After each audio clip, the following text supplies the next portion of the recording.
បាទសួស្តីបងប្អូនអរគ្នាថ្ងៃនេះនាំបងប្អូនមកមើលទេសភាពនៅក្នុងវត្តម្ដងបងប្អូនវត្តពុទ្ធមណ្ឌលគិរីបងប្អូនហើយថ្ងៃនេះម៉ោង2ម៉ោង1អីហ្នឹងទេសភាពស្អាតមិនចង់ភ្លៀងបងប្អូនហើយតែចឹងទៅស្អាតត្រជាក់នៅក្នុងវត្តហើយឃើញស្អាតចឹងក៏នាំគ្នាថតពីអ្នកតាយាយបន្តិចទៅបងប្អូនលើកំពុងតែឡើងតាមចដាឡើងទៅលើវិហារបងប្អូនហើយមើលទៅមិនសូវជាខ្ពស់មែនទេបងប្អូនយើងឡើងបន្តិចទៅដល់ហើយប៉ុន្តែគាត់ថាអ្នកដែលអត់សូវហាត់ប្រាណអីគាត់ឡើងចាប់ហត់ឬគ្រូសាខ្ញុំគាត់ឡើងបន្តិចហ្នឹងគាត់ហត់ហើយអត់សូវហាត់ប្រាណតែខ្ញុំធម្មតាខ្ញុំគិតថាពួកប៉ុណ្ណឹងហើយចដាក៏មិនសូវចោលទេប្រហែលទៀតហើយយើងឲ្យទៅយើងឡើងម្ដងតិចទៅតាមរួលទៅឡើងបន្តិចដល់ហើយបាទហើយជាចំណាយពេល3នាទីដល់ឡើងដល់លើបងប្អូនហើយបាទទេសភាពក្នុងវត្តស្អាតយើងមើលទៅក្រោមហ្នឹងឃើញសិតភ្នំស្អីចឹងណាបងប្អូនភ្នំជុំវិញបាទស្អាតមែនតើបងខាងមកយូរហើយបងប្អូនកាលពីមុនធ្លាប់មកម្ដងដែរហើយភ្ញៀវច្រើនកាលពីមុនតែឥឡូវដូចយើងស្ងាត់បងប្អូនស្ងាត់មែនតើនៅក្នុងវត្ត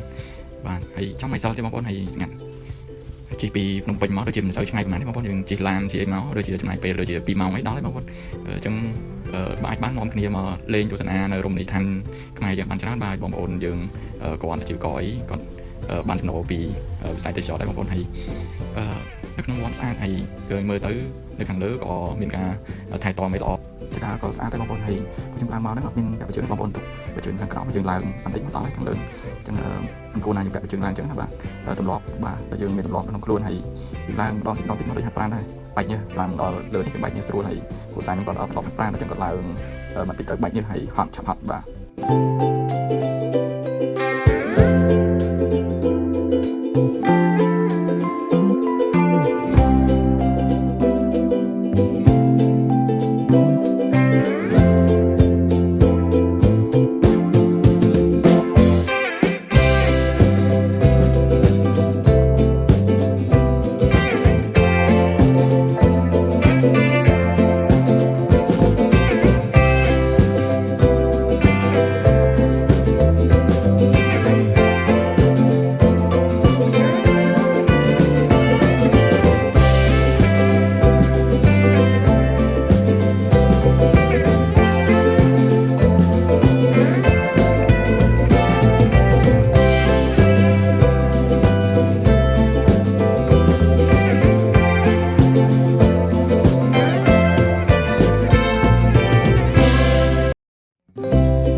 ឥឡូវពួកខ្ញុំឡើងមកដល់ខាងលើនេះជោគជ័យបងប្អូនពីបងប្អូនឃើញតែបន្តិចទេឡើងបន្តិចទេហើយមួយនាទីដល់ខាងលើហើយខាងលើស្អាតបាទគឺមានការរៀបចំរបៀបរបបនៅក្នុងវត្តបាទ